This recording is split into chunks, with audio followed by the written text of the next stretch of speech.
Hey guys, welcome to today's 1/6 Galaxies video. Today we are taking a look at MMS 663, that being the special edition of the Mighty Thor. Thank you for Jefferson Tan for sourcing this for me. Basically this figure was 450 Australian plus postage, so 470 Australian all up. Given the fact that when she originally came out, there were vendors asking for $500 as a base or even more than that, I figured that this was a pretty good price. I originally wasn't going to get the special, but when I saw that Jeff had her, I was glad and more than happy to just get her. I believe she will be in the next batch to hit Icon and Pop Culture. Just keep in mind that the button batteries will be removed from that batch, so you won't be able to light Mjolnir up straight away. You will have to source your own batteries for that one. Anyway, as you can see, we have the Hot Toys Special Edition sticker in the corner there. Coming down, we can see that we have an image of Natalie Portman as Jane Foster, the Mighty Thor. Tells us that it's the Mighty Thor. We have the Hot Toys logos and whatnot. It is a shoebox style Marvel box this time around, similar to the other Love and Thunder figures. So we have that with Mjolnir down the side, and then this side just continues that with the other side, and then we get the Mighty Thor with the lightning and everything at the top. So very, very nice display. Like the others, when we lift it off, we do get a sort of a plastic thing. We have the symbol there, and then we have Hot Toys the Mighty Thor there as well. So pretty cool, matches all the other artwork. Now she does have a bunch of stuff. We do have the tool for moving the eyes, if you so choose to do that. We do have 4 hands in the tray as well.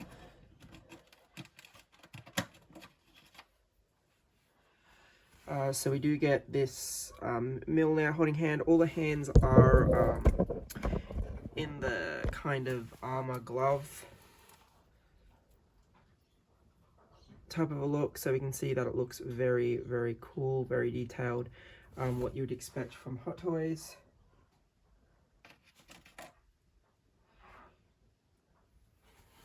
You do get a fisticuff. I have taken this one off for the Mjolnir holding hand on the figure itself, just getting ready for when I'm going to pose her. So the other fisticuff is still on her. And then we get these 2 gesturing hands. So we kind of get this one here.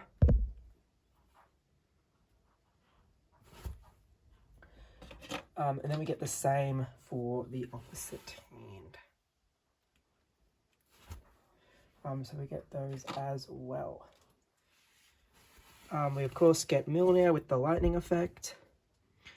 This time all beaten up and scratched, and so it makes perfect sense that they couldn't do this in diecast. Otherwise they'd be there forever scratching the diecast, I would assume. But if we twist the handle, we do get that light up effect. The light up effect is brighter in person than it is on the camera. But do keep in mind that it is just a gimmick, but it's nice that they've included it anyway.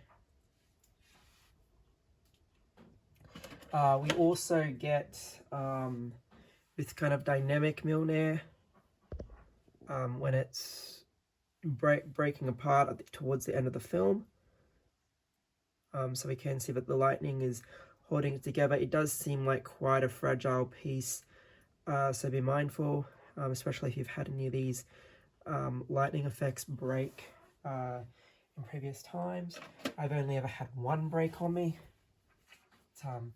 It can sometimes occur.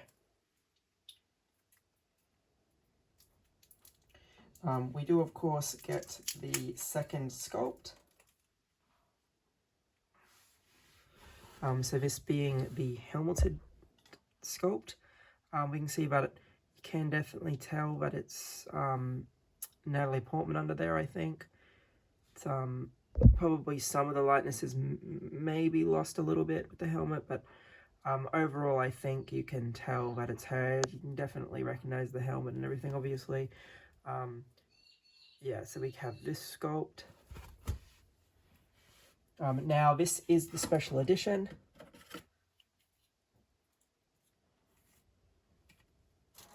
So, of course, you are also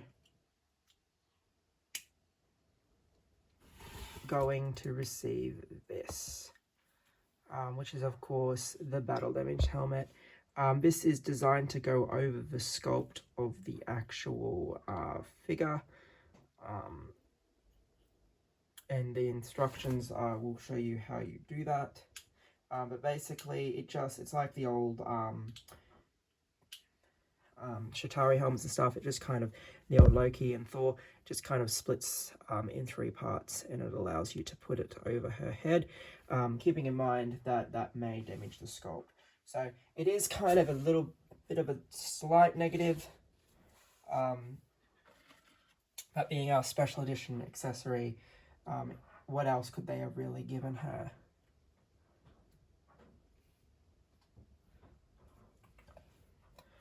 We of course get the display stand with the symbol there. Then it gives us the logo for Thor Love and Thunder and tells us that it's Mighty Thor. Alright. This is one figure that probably, of course you want it to have a dynamic stand, but I think this is part where dynamic stands take up a lot of room. And obviously you need tall displays to be able to use them.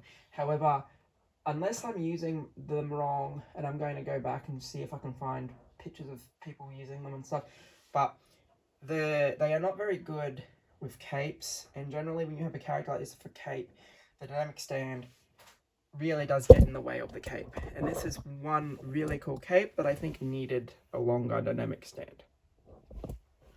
Anyway, we can see that the sculpt is definitely Natalie Portman. Looks fantastic. You see she's all buffed up. It's Mighty Thor. We can see the armor there, the skirt. We've got the tights there. We've got the boots. Looking very shiny indeed. You can see the Mjolnir holding hand that I've already put on the figure there. The hair, of course, isn't very pliable. So do be mindful of that. You don't want to go breaking your hair, so she's not going to be able to have too much head articulation. There is nice wiring in the cape that's going to allow you to hit some really cool dynamic stuff with the cape. Like even just bending it there, you can see that there's wire in the cape, which is fantastic. It's just a shame that when you're using the dynamic stand on our waist, that cape, that the stand gets in the way of the cape and doesn't look great at all.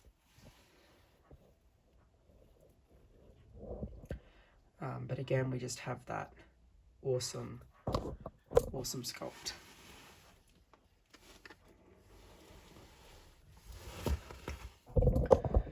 So we can see that we've got the seamless arms, got more of the tights there, boots.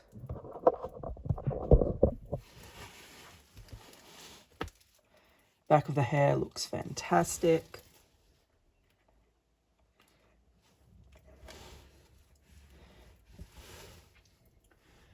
And of course, making it more comic book accurate, Natalie Portman having the bits of blonde in her hair that she wouldn't normally have. Then of course we have the Mjolnir holding hand there as well. And then we are back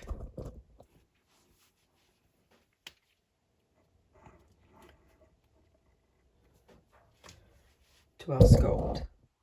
As said, I think this is a great sculpt, as was the Padme Amidala. It'll be interesting to see if we continue to get Natalie Portman figures, as I know licensing was a big thing, because Nat didn't really like licensing all that much. She stepped away from it for a very long time. And then, of course, we know that they were able to get her likeness for this and the Padme figures. I don't really expect there to be any more, but it would be interesting to see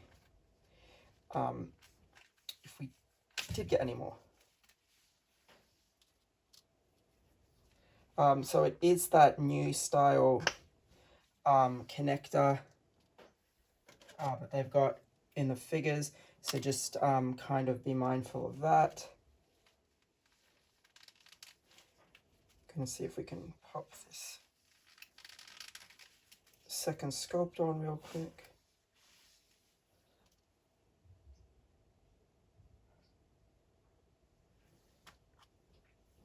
Yeah, so like the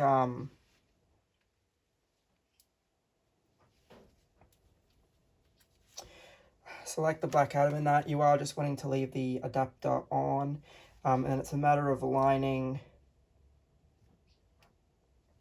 up the adapter with the correct cutouts on the actual sculpt, and then once you have it, it should just click into place when it's all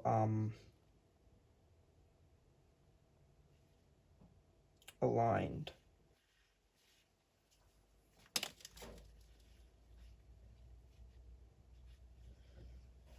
This is probably a little bit harder than I anticipated here.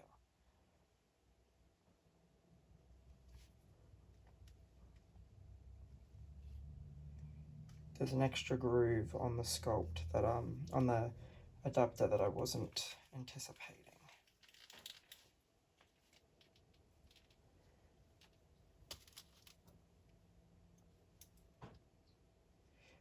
So the wings on the helmet do clip off, so just be mindful of that when you're changing the sculpt around.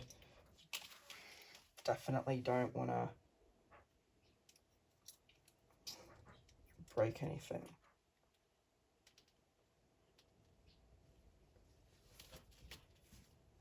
Just because of how delicate they are. It does tell you if it belongs on the right side or the left side, so at least there's that. But yeah, it does seem to be quite loose for whatever reason, which I think is also a bit of a downside, but it's probably, they've probably done it like so you can access the PERS system on the sculpt quite easily. It's just unfortunate that it takes a bit of force to get it back in. It's definitely not something you're going to want to play with again and again, considering how much issues I'm having getting it back together. There is the second sculpt there. Again, I think you can definitely tell it's matte under there.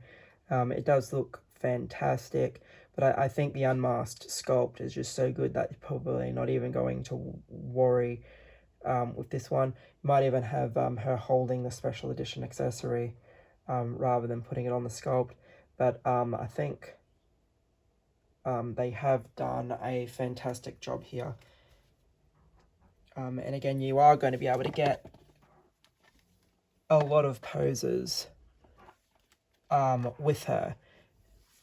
It's just going to depend on how much the cape gets in the way of the flight stand, I think.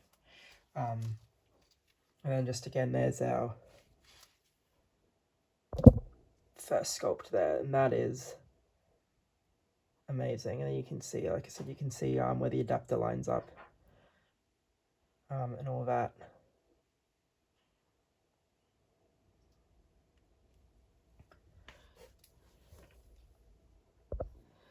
So overall, I think this has been a fantastic release by Hot Toys. Hopefully Australian retail has it in stock soon. For those of you that have ordered with Australian retail, as said, I'm not too sure when Pop Culture is going to get it, but it should be, if the website updates anything to go by, it should be sometime very soon. Anyway, guys, this has been our look at the MMS 663. Hopefully you've enjoyed the information in this video.